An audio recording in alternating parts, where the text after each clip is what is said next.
with a simple mobile app that you use to acquire the photo. Right? The step one is to access the photos of the damaged vehicle. And so you either put that in the hand of the policyholder or in the hand of the body shop. And what happens here is that the AI is guiding the user in collecting this information. That is a very important step. AI is only as good as what it can see. There is no magic, it's the same as an expert. And so what matters is first that you collect the right quality of pictures and enough pictures to properly assess the damage and process the claim. And so what we've had to develop is an ability for the AI to quality control the data set that's being acquired in real time, so that you only do it once and you make sure that the photos collected are good enough for the AI to perform its assessment. Now, the next step. Here, just one example, the front bumper is not good enough, so the AI is basically asking the user to take more photos of the front bumper. The user is proceeding, the photos is collected, and all of those photos are pushed to the cloud. And that is where the AI lives, right? So the photos are pushed to the cloud, and that is when the magic happens.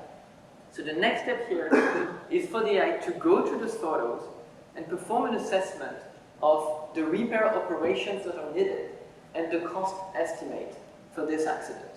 So we'll do it step by step so you understand how it works. Very often people feel that AI is a black box. It is not the case. With this technology, you're actually able to understand where is the AI coming from and how it's ending up with an assessment of damage. So we'll see that step by step. Step one, the AI is going through all those photos, and I'm going to pause now because it's normally happening in a few seconds. Just from the photos, the AI is first assessing which are the key panels that you see on the picture. It's very important to remember that here you don't need any other input, just the pictures, and no matter the car model, the viewpoint, the lighting, the AI is able to understand what it sees and list the major panels that it's seen on the picture. Obviously, it doesn't stop there. Where the expertise really kicks in is the next step. Once the panels are identified, you want the AI to understand the damage severity, panel by panel, and to tell you, just like an expert, what operation it recommends. So let's move on to the next step of the analysis. So that is what's happening in the backend. The AI is going through the photos one more time. I'm pausing here, and here in a few seconds it's gone through 4 panels: the front bumper, the bonnet, the front right wing, and the grille.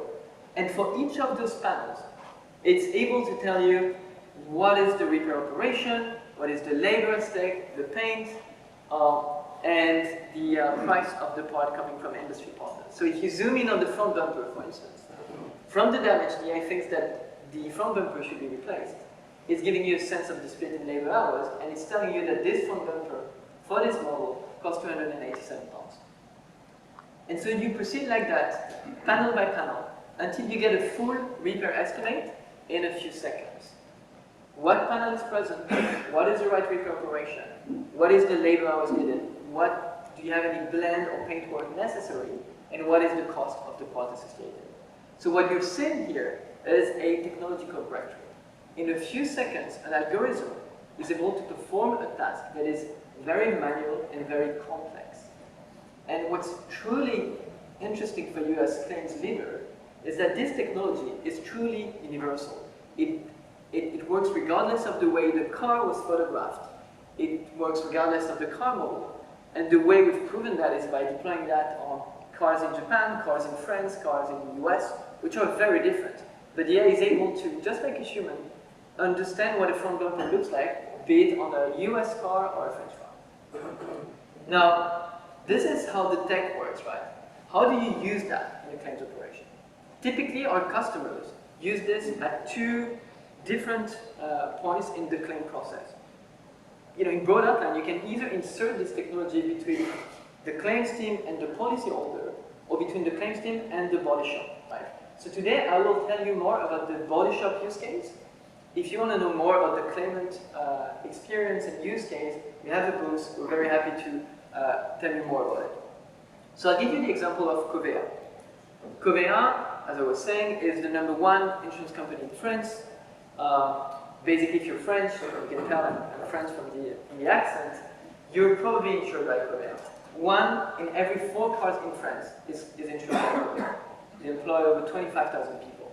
And 3 years ago, Covea came to us with a big challenge. Covea in France has more than 4,000 body shops, daily repairing cars for them. And the challenge they had was, how do I ensure that all the repair operations are safe? How do I make sure that they're efficient? How do I make sure that I maintain consistency across my repair network when it comes to accident management? Now, traditionally and typically, you historically have two ways of doing that. You either use rule-based system mostly that are going to try to look at what the body shop wants to do and flag any inefficiency or any anomaly. Those systems usually only cover a fraction of what you can do because they don't make sense of the image, right? They lack the understanding of the image. We like to say that they're blind systems. And so there's only so much you can do with such a system because you're not making sense of the most important information, which is the damage severity. Now, the other approach you can take that some companies have taken is to basically have a human expert eye on absolutely every accident. That means that you want to check what is happening and train your body shop and feedback to your body shop whenever you see something that you don't feel is the right approach. That is practically unfeasible. It doesn't happen anymore in the UK, in North America, because it is very expensive, it is very slow, and from an expert standpoint, spending so much time on every single case means that you're not dedicating enough time on the complex cases where the actual value is. So it also fails. And so what we did with Covea was actually inserting this AI in their interaction with the body shop to guarantee the consistency and the quality of the repair. And so specifically what it looks like is this kind of interface that both the body shop and the claim handler can look at. And for every single case, the AI is able, line by line, to tell the body shop what it thinks it should be doing. So in this example, you would look at the quarter panel, you would pre-select the photos that are relevant when it comes to assessing the damage to this panel, and it would recommend the right repair operation. It would do the same on labor hours, it would give you the same sense on paint. So it would basically help you to make sure that you're basically implementing and maintaining the right repair operations and the right repair methods. Now, what this means, if you take a step back, is that you're essentially enabling Covea to do three things. You're giving them scale. You're using the AI to have a look at every single car accident across the country at any given point in time. That's thousands of repairs every day that are being assessed by the algorithm. You cannot do that if you're not using technology.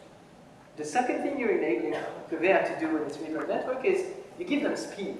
Because this takes a few seconds, you're able to give feedback in a dynamic manner, which is essential for the body shop, because the body shop just wants to proceed with the repair, and which is obviously very important for the policyholder who's waiting for his car to get back